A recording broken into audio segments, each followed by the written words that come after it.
দেখুন, এখানে বিজেপির জয় নিশ্চিত। আপ ভারতবর্ষে একটা নতুন রাজনীতির দিশা দেখানোর চেষ্টা করেছিল।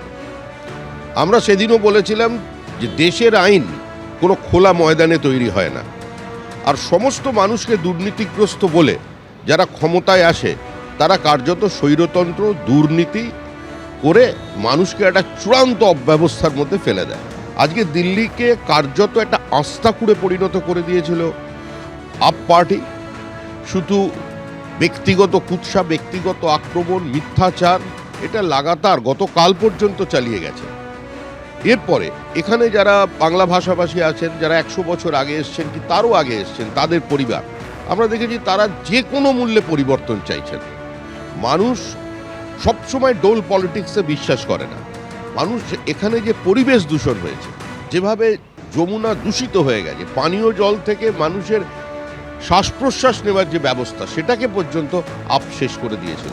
এবং লাগাতার আপের সহযোগিতা করবার জন্য যেভাবে তৃণমূল কংগ্রেস হঠাৎ বেলা শেষে এখানে এসে পৌঁছে দিল, সেটা আবার প্রমাণ করলো যে দুটো রাজনৈতিক দল ভারতবর্ষে আছে যাদের কার্যত কোন রাজনৈতিক দল বলা যায় না, কারণ তাদের নির্দিষ্ট কোনো মতাদর্শ নেই, কর্মসূচি নেই, এবং কোথা থেকে আসছে, তাদের উদ্ভাবনের কারণটা কি, সেই অতীতের স্মৃতি নেই, এবং কোথায় নিয়ে যাবে রাজ্যকে সেই ভবিষ্যতেরও রোডম্যাপ তাদের কাছে নেই।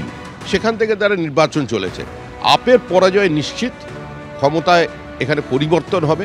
এই জয় দিল্লিবাসীর জয়, এই জয় ডাবল ইঞ্জিন সরকারের জয়, এই জয় নরেন্দ্র মোদীর উন্নয়নের জয়, এই জয় ভারতবর্ষের অর্থনৈতিক পরিকাঠামোর যে বুনিয়াদ, যে মধ্যবিত্ত বা নিউ মিডল ক্লাস যেটা একটা তৈরি হয়েছে, আজকে 25 কোটি মানুষ দারিদ্র্যসীমার ওপরে এসে গেছে এই সরকারের আমলে। এবং যেভাবে সারা পৃথিবীর অর্থনীতি যখন একটা প্রশ্নচিহ্নের মুখে, ভারতবর্ষ সেখানে একমাত্র আশার কিরণ দেখাচ্ছে। এবং সর্বোপরি এখানে যে লড়াইটা ছিল, সেই লড়াইটা কিন্তু জলের লড়াই। সেই লড়াইটা মানুষকে একটু ভালোভাবে শ্বাস নেবার লড়াই ছিল, একটু পরিচ্ছন্নভাবে বাঁচার অধিকারের লড়াই ছিল, শুধুমাত্র ডোল পলিটিক্সের লড়াই ছিল না। আমাদের পশ্চিমবঙ্গ যারা সমর্থন করতে এসেছিলেন তাদেরও লড়াইটা হচ্ছে, মানে আমাদের লড়াই ওখানে জল জঙ্গল জমির লড়াই। কারণ ওখানেও ঠিক একইভাবে মানুষের জমি কেড়ে নেওয়া হয়েছে, কৃষকের থেকে পুরনো পাটটা কেড়ে নেওয়া হয়েছে, বিভিন্ন জঙ্গলের কাঠ কেটে সাফা করে দেওয়া হয়েছে। এবং এই পরিস্থিতির মধ্যে দাঁড়িয়ে মানুষের পানীয় জল, যেটা প্রত্যেকের বাড়িতে পৌঁছে দেবার কথা, জল জীবন মিশন, সেই জল পাওয়ার অধিকার, তৃষ্ণা মেটানোর অধিকার, যেটা সারা ভারতবর্ষে করা যাচ্ছে কিন্তু পশ্চিমবঙ্গে করা যাচ্ছে না। শ্রমিক দা, আপনি ডোল পলিটিক্সের কথা বলছেন, কি ডোল পলিটিক্স করছেন অরবিন্দ কেজরিওয়াল, সেটাকে মানুষ অ্যাকসেপ্ট করেনি। কিন্তু আপনারা যখন ইশতেহার রিলিজ করেন এখানে, আপনারা প্রথম ইশতেহার ছিল কি যা যা দেওয়া হচ্ছে এখন সেটাকে আমরা বন্ধ করব না।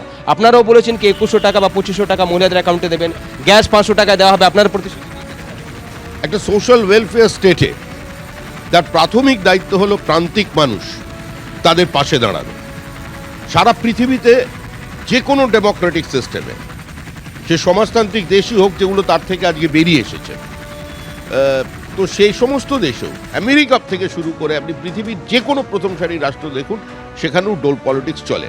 আমরাও পশ্চিমবঙ্গের ক্ষেত্রে বলেছি, যে অর্থ মুখ্যমন্ত্রী দিচ্ছেন এবং দিয়ে কিছু মানুষ মনে করেন যে এই টাকা দিয়ে মুখ্যমন্ত্রী ক্ষমতায় দিচ্ছেন, ব্যাপারটা এটা নয়, এটা মানুষকে অপমান করা।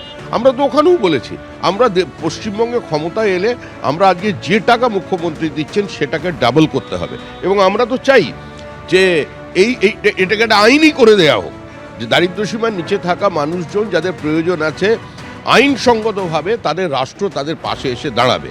তাহলে আপনারা লক্ষ্মী ভাণ্ডারের বিরোধিতা কেন করেন?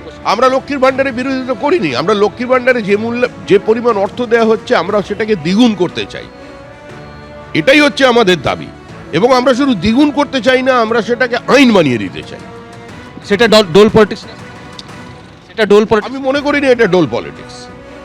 আমরা এটাকে ডোল পলিটিক্স বলে বিশ্বাস করি না, কারণ এটা সোশ্যাল ওয়েলফেয়ার স্টেটের কনসেপ্টের মধ্যেই আছে। সেটাই তো অরবিন্দ কেজরিওয়াল 200 ইউনিট যখন বিদ্যুৎ ফ্রি দিচ্ছিলেন, 200 ইউনিট বিদ্যুৎ ফ্রি দেওয়ার সঙ্গে সঙ্গে 200-400 ইউনিটকে আরো তৈরি করতে হয়, সে কাজটা কেউ করেননি। সিপিআইএম বর্গা অপারেশন করেছিল, জমিটাকে ছোট ছোট করে দিয়েছিল, মানুষের একটা মর্যাদা বেড়েছিল যে আমি জমির মালিক। কিন্তু তারপরে একটা কোঅপারেটিভ মুভমেন্টের প্রয়োজন ছিল সেটা তারা করতে পারেনি। মানে মানুষকে জমির মালিকানা দিয়েছিলেন, কিন্তু সেই ওইটুকুনি জমি থেকে একটা মানুষ বেঁচে থাকতে পারে। শ্রমিকদা একটা কথা বলুন তো, এখানে যে আম আদমি পার্টি পিছিয়ে যাচ্ছে, আপনারা জিতছেন, সেক্ষেত্রে কংগ্রেসকে কতটা থ্যাংক ইউ বলবেন, কংগ্রেসকে কতটা ধন্যবাদ? দেখুন, কংগ্রেস এই মুহূর্তে একটা পরজীবী রাজনৈতিক দল হয়ে গেছে। এটা দুর্ভাগ্যের বিষয় ভারতীয় রাজনীতির জন্য, কারণ এটাই কোনো গণতন্ত্রের সাফল্য পেতে গেলে একটা শক্তিশালী বিরোধীর প্রয়োজন আছে। এখানে কংগ্রেসের যে অবস্থা, কংগ্রেস হচ্ছে মানে পার্লামেন্টের ভিতরে কংগ্রেস আর সমস্ত কংগ্রেসের তথাকথিত আপনারা কি একটা জোটের নাম বলেন, ইন্ডিয়া কি একটা বলেন, ওটার কোনো অস্তিত্ব নেই। ওটা পার্লামেন্টের ভিতরে দেখা যায় যে মিলে সুর মেরা তুমারা। আর কংগ্রেসের কাজই হলো সন্ধ্যাবেলা বেরিয়ে পড়ে অন্ধকারে এই যে সমস্ত দলগুলো আছে ওদের কাছে গিয়ে একটাই গান গাওয়া, ওয়াদা করো নেহি ছোড়োগে মেরা সাথ, জাহাঁ তুম হো ওহা मैं भी हूं। এই হচ্ছে কংগ্রেস।